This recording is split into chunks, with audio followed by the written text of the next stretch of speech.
जय हिंद दोस्तों, वंदे मातरम। एक पुराना जख्म जो दशकों की कानूनी जंग और लाखों दिलों की पीड़ा के बाद में आखिरकार भर चुका था। साल 2019 का वो ऐतिहासिक फैसला जहां पर सुप्रीम कोर्ट ने अयोध्या में राम मंदिर को जगह दी और मुसलमानों को वैकल्पिक जमीन। एक फैसला जो शांति का प्रतीक था, लेकिन अचानक से दोस्तों सोशल मीडिया की दुनिया में एक पोस्ट फूट पड़ती है। और वो पोस्ट क्या होती है? बाबरी मस्जिद भी एक बार फिर से बनाई जाएगी। ये दोस्तों सिर्फ शब्द नहीं बल्कि सांप्रदायिक सद्भाव की चिंगारी है जो आग लगा सकती है। और अब सुप्रीम कोर्ट ने दोस्तों इस बाबत एक कड़ा और कठोर फैसला सुनाया है। क्रिमिनल केस को क्वैश नहीं किया जा सकता। दरअसल जो आरोपी है जिसने ये पोस्ट करी थी वो अपने आप को दरअसल इस केस से बाहर निकलवाना चाहता था। जस्टिस सूर्यकांत की बेंच ने मोहम्मद फयाज मंसूरी की याचिका को सिरे से ठुकरा दिया है। लेकिन दोस्तों सवाल ये उठता है कि क्या ये फैसला न सिर्फ एक व्यक्ति की सजा है बल्कि पूरे सिस्टम को एक तरीके से चेतावनी भी। और जस्टिस सूर्यकांत जो जल्द ही चीफ जस्टिस ऑफ इंडिया बनने की कतार में खड़े हैं, क्या इसी सख्ती से मोदी योगी की कानून का राज वाली छवि को मजबूत करेंगे या फिर विपक्ष की नजरों में सरकारी पिट्ठू बनकर के रह जाएंगे? आइए दोस्तों इस स्याही कानून तूफान की परतें खोलते हैं जहां एक पोस्ट ने पूरे देश को झकझोर करके रख दिया है। दोस्तों ये कहानी शुरू होती है साल 2020 से, जब गुजरात के अहमदाबाद में रहने वाला लॉ ग्रेजुएट मोहम्मद फयाज मंसूरी ने फेसबुक पर एक पोस्ट की जो किसी भी संवेदनशील नागरिक के खून को खौला सकती है। 5 अगस्त 2020 को जब अयोध्या में राम मंदिर का दोस्तों भूमि पूजन चल रहा था, फयाज ने लिखा कि बाबरी मस्जिद भी एक बार फिर से बनाई जाएगी। दोस्तों ये शब्द न सिर्फ बाबरी विध्वंस की यादें ताजा करते हैं बल्कि सुप्रीम कोर्ट के साल 2019 के फैसले को सीधे तौर पर चुनौती देते हैं जो विवाद को हमेशा के लिए सुलझाने का दावा करता था। गुजरात की पुलिस ने तुरंत एक्शन लिया। आईपीसी की धारा 153 यानी कि सांप्रदायिक समूहों के बीच में दुश्मनी फैलाना, सेक्शन 295A धार्मिक भावनाओं को ठेस पहुंचाना और सेक्शन 502 सार्वजनिक शांति भंग करने की मंशा के तहत केस दर्ज किया जाता है। दोस्तों फयाज ने गुजरात हाई कोर्ट में केस क्वैश करने के लिए जो है याचिका दाखिल की थी, मांग की थी, लेकिन हाई कोर्ट ने सीधे तौर पर कहा कि यह पोस्ट दरअसल हाईली ऑब्जेक्शनेबल है। फिर सुप्रीम कोर्ट पहुंचे, लेकिन सुप्रीम कोर्ट में भी एक बहुत बड़ा झटका लगा। जस्टिस सूर्यकांत और जस्टिस उदित चंद्रा की बेंच ने इस याचिका को खारिज कर दिया और कहा कि आपके खिलाफ में केस चलेगा।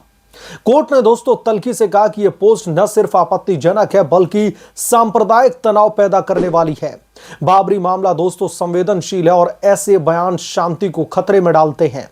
फयाज के वकील ने सफाई दी कि पोस्ट में कोई भी अपराध नहीं है, यह सिर्फ भावना है। लेकिन दोस्तों कोर्ट ने पलटवार किया। ट्रायल कोर्ट को फैसला करने दो, लेकिन यह सामग्री इतनी कुख्यात है, यानी कि इस मामले के जो सबूत हैं वो इतने कुख्यात हैं कि इसे हल्के में नहीं लिया जा सकता। और सुप्रीम कोर्ट ने कहा है कि यह हाई कोर्ट ही तय करेगा कि आपके लिए कौन सी सजा सुनाई जाए। अब दोस्तों आती है मोहम्मद फयाज मंसूरी की पोस्ट की तीखी आलोचना। एक ऐसी बेशर्मी जो कानून के फैसले के बावजूद सवालों का पुलिंदा बांधती है। सुप्रीम कोर्ट ने साल 2019 में क्या कहा था? विवाद सुलझा है, राम मंदिर बनेगा, मस्जिद कहीं और बनाई जाएगी और वैकल्पिक जमीन भी सुप्रीम कोर्ट की तरफ से दी गई थी। यह फैसला न सिर्फ कानूनी था बल्कि राष्ट्रीय एकता का प्रतीक, हिंदू मुस्लिम दोनों समुदाय को न्याय। लेकिन फयाज साहब ये तो कोर्ट के फैसले को धत्ता बताते हुए कहते हैं कि मस्जिद वहां पर फिर से बनाई जाएगी। ये क्या है? उकसावा नहीं तो और फिर क्या है? पुराने घावों को कुरेदना नहीं तो और फिर क्या है? या फिर सांप्रदायिक राजनीति का नया हथियार? दोस्तों सोचिए कि अगर कोई हिंदू पोस्ट करता कि कोई मस्जिद कभी ना बने तो क्या वो बचेगा? उसके खिलाफ में अभी तक कितनी कार्रवाई हो जाती? फयाज की यह भावुकता महज दिखावा है। यह लॉ ग्रेजुएट होने के नाते जानता है कि उसके शब्द आग भी लगा सकते हैं। गुजरात जैसे राज्य में जहां पर साल 2002 के दंगों की कड़वाहट अभी भी ताजा है, ऐसी पोस्ट मौत को न्योता देती है। कोर्ट के फैसले के बावजूद कैसे कह सकता है वो ऐसा कि वहां पर मस्जिद फिर से बनाई जाएगी? आप लोग समझिए कि सुप्रीम कोर्ट ने आदेश दिया है कि वहां मंदिर बनेगा, लेकिन फयाज तो कुछ और ही ढर्रे पर चल रहा है, क्योंकि शायद उसे लगता है कि सोशल मीडिया की भीड़ में खो जाएगा। लेकिन नहीं, कोर्ट ने साफ कर दिया कि अभिव्यक्ति की आजादी असीमित नहीं है, खास करके जब वो शांति को चुनौती दे।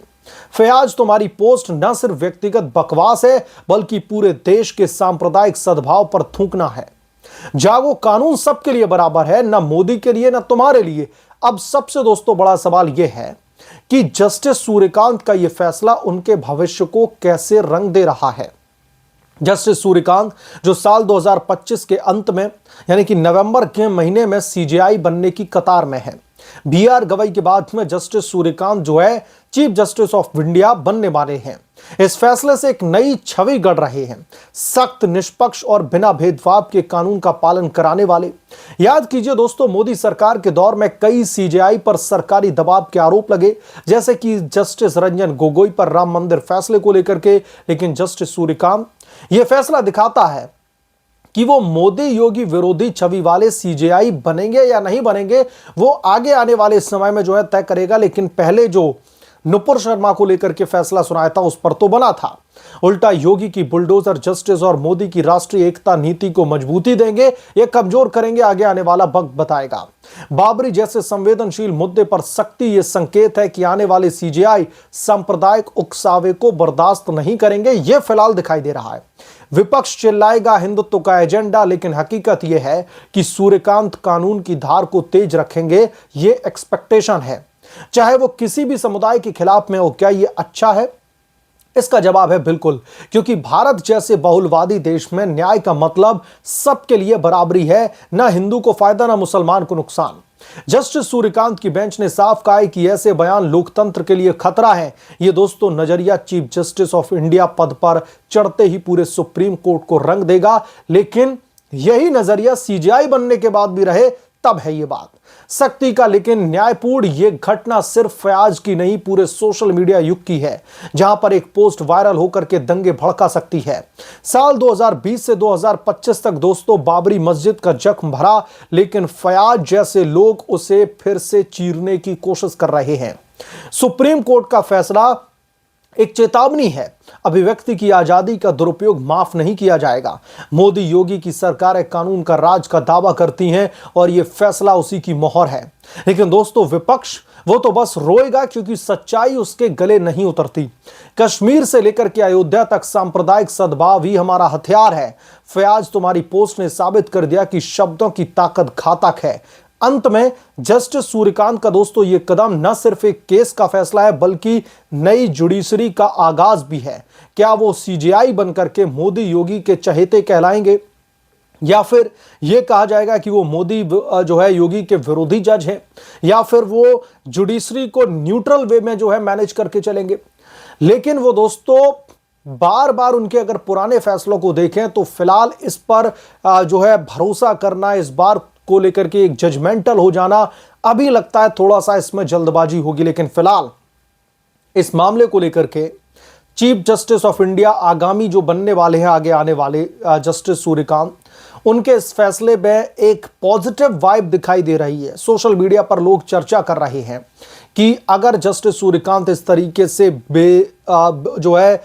बेदाग अगर अपनी जो जुडिशरी है या फिर जो उनका कार्यकाल रहेगा ऐसे ही उसको कैरी करके चलते हैं तो यकीनन तौर पर यह एक अच्छा कदम होगा।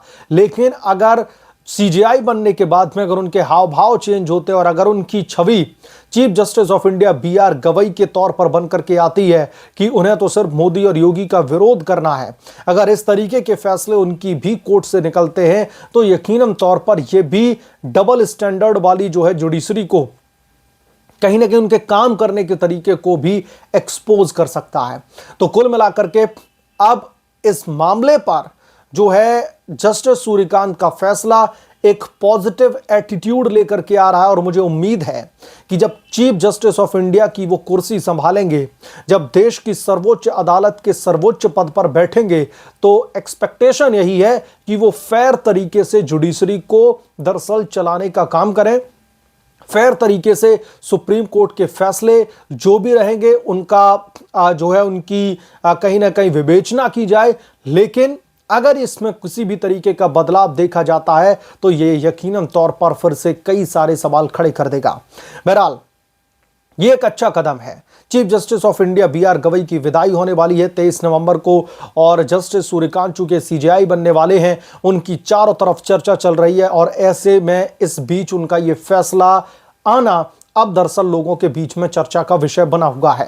बहरहाल आप लोग क्या सोचते हैं इसके बारे में, आपकी क्या राय है, कमेंट करके जरूर बताएं। जल्द मिलूंगा किस दूसरे बड़े अपडेट के साथ में, तब तक के लिए धन्यवाद। अगर आप लोग चैनल पर नए हैं तो प्लीज चैनल को सब्सक्राइब करें, साइड बने बेल आइकन को जरूर प्रेस करें ताकि जब भी मैं कोई बड़ा अपडेट लेकर के आऊं या फिर कोई बड़ी खबर लेकर के आऊं तो इसकी जानकारी सबसे पहले आपको मिले।